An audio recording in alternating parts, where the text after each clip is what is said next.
आज की media briefing में मैं इलेक्ट्रॉनिक और प्रिंट मीडिया, डिजिटल मीडिया के सभी प्रतिनिधियों का स्वागत करता हूं और उनका धन्यवाद ज्ञापन करता हूं कि वो हमारे निमंत्रण पर आए।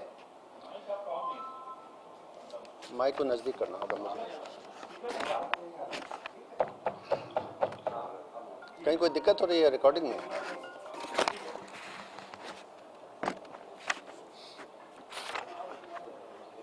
आज की मीडिया ब्रीफिंग में मैं प्रिंट मीडिया, इलेक्ट्रॉनिक मीडिया और डिजिटल मीडिया के सभी प्रतिनिधियों का स्वागत करता हूं और उनका धन्यवाद ज्ञापन करता हूं कि आप इस ब्रीफिंग के लिए समय निकाल कर आए।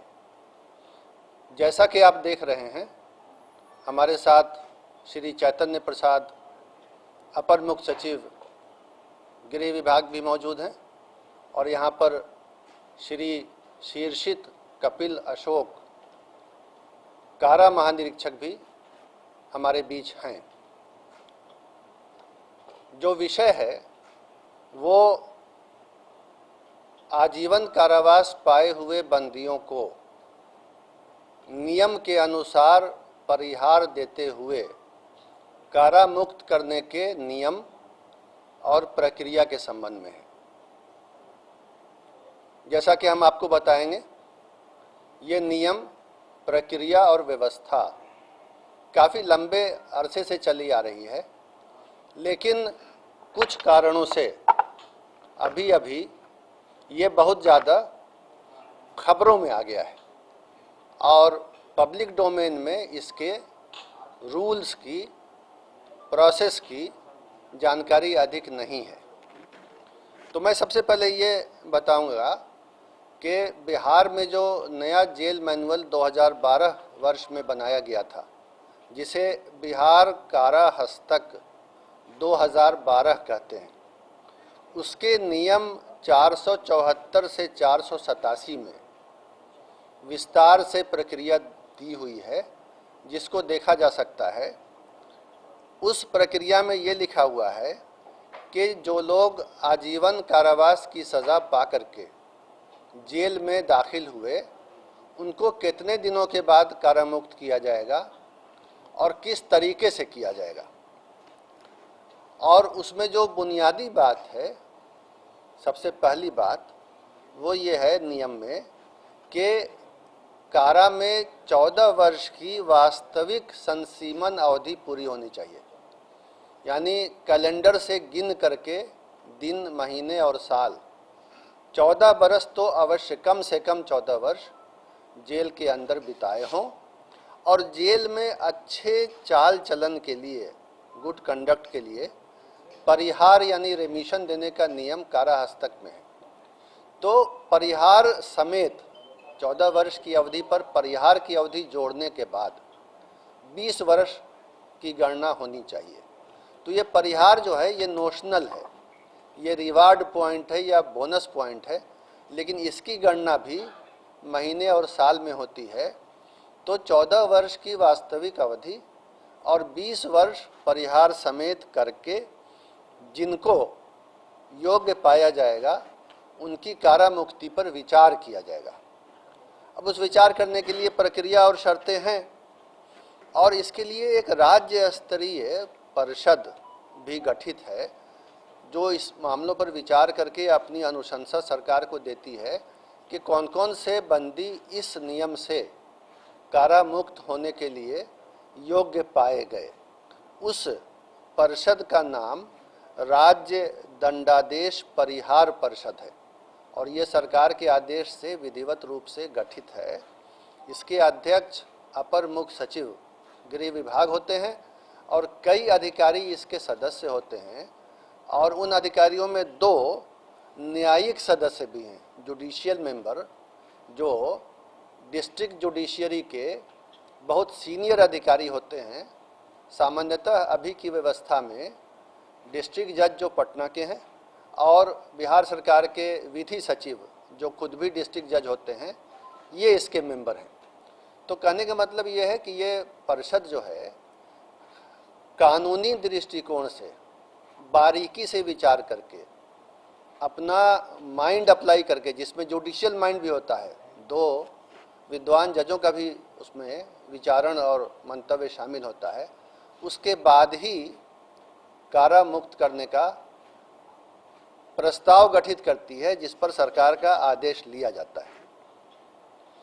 पिछले 6 सालों में अब तक 22 बैठकें इस परिषद की हो चुकी हैं इसी विषय पर, ऐसे ही बंदियों को छोड़ने के लिए, और 22 बैठकों में 1161 बंदियों को छोड़ने की बात पर निर्णय लेने हेतु विचार किया गया। उसमें ज़िले के एसपी से, प्रोबेशन ऑफिसर से और ट्रायल कोर्ट के जज से भी रिपोर्ट मंगाई जाती है। कुछ रिपोर्टें कारा मुक्ति के फेवर में होती हैं, कुछ कारा मुक्ति के फेवर में नहीं होती हैं रिपोर्टें। तो अब तक जो पिछले 6 सालों में 22 बैठकों में 1161 बंदियों की रिहाई के लिए विचार हुआ है, उसमें से जो उपयुक्त फिट पाए गए हैं, रिहाई के लिए फिट पाए गए हैं, ऐसे 698 बंदियों को समय समय पर आदेश निकाल के सरकार ने छोड़ा है और वो अब समाज में एक नई जिंदगी बिता रहे हैं। इसके अलावा कुछ और भी नियम है जिसमें अन्य प्रकार के सजा याफ्ता बंदियों को भी छोड़ने के लिए समय समय पर वन टाइम डिसीजन, एक बार का निर्णय लिया जाता है, जो सामान्यतः 26 जनवरी यानी गणतंत्र दिवस, 15 अगस्त यानी स्वतंत्रता दिवस और 2 अक्टूबर अर्थात महात्मा गांधी जयंती के अवसर पर सरकार लेती है। इस बारे में अक्सर भारत सरकार से भी राज्य सरकार को परामर्श यानी एडवाइजरी लेटर प्राप्त होता है। राज्य सरकार उसके आलोक में बंदियों को छोड़ने के लिए शर्तें तय करती है और उनको भी छोड़ा जाता है। अब तक 104 ऐसे बंदियों को विशेष अवसर पर, जो 3 अवसर मैंने आपको बताए, उन अवसर पर कारामुक्त किया गया है, सज़ा में छूट दे करके कारामुक्त किया गया है। और एक बार और ये काम होना है, जिसका आदेश संकल्प संख्या 2644 दिनांक 10 अप्रैल 2023 से के माध्यम से गृह विभाग ने निर्गत किया है और उसके अंतर्गत बंदियों की पहचान की जा रही है कि एक बारगी उपाय के तहत 10 वर्ष तक की सज़ा पाए हुए, ये आजीवन कारावास नहीं है, 10 वर्ष या उससे कम की सज़ा पाए हुए बंदी जो प्रथम बार अपराध कारित किए हों, इसके पहले दूसरा कोई अपराध नहीं किए हों, और जिन्होंने कारावास की अवधि के दौरान लगातार अच्छा आचरण बनाए रखा है, उनको प्राप्त सज़ा की अवधि की आधी सज़ा पूरी कर ली तो उसको समय पूर्व छोड़ने के लिए सरकार निर्णय लेगी। ये पहचान, ये प्रक्रिया चल रही है।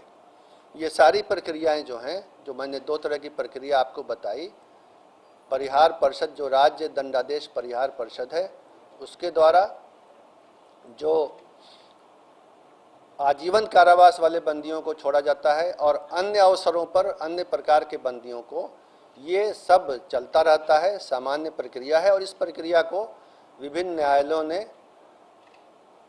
अपहोल्ड किया है, स्वीकृत किया है, और ये एक अच्छी परिपाटी है जिसको राज्य सरकार फॉलो करती है। तो उसके आलोक में अभी जो आदेश निर्गत हुआ है और जो उसमें ये सारे नियम फॉलो किए गए हैं, उसमें किसी के लिए कोई अवधि के बारे में या नियम के बारे में या डीएम और एसपी या ट्रायल जज की रिपोर्ट लेने के बारे में कोई भी किसी के साथ छूट नहीं दी गई है। जिसके बारे में अनुशंसाएं आई, जिले के एसपी ने किया, जिसके बारे में डिस्ट्रिक्ट जज या जो ट्रायल जज थे उन्होंने अनुशंसा भेजी कि हाँ छोड़ सकते हैं। एसपी की रिपोर्ट आई, प्रोबेशन ऑफिसर की आई, फिर ये कमेटी बैठी, तब हुआ है।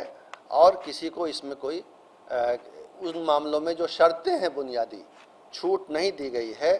एक बंदी जो राजनीतिक बंदी हैं, श्री आनंद मोहन का नाम आ रहा है, मीडिया में भी आ रहा है, उनका भी केस अलग कुछ नहीं था। वो उनको भी जो है, उनकी तो 14 वर्ष नहीं 15 वर्ष 9 माह 25 दिन की वास्तविक अवधि पूरी हो चुकी है। 14 वर्ष के बदले 15 वर्ष 9 माह 25 दिन और परिहार सहित अगर जोड़ें तो 22 वर्ष 13 दिन की सज़ा पूरी हुई है।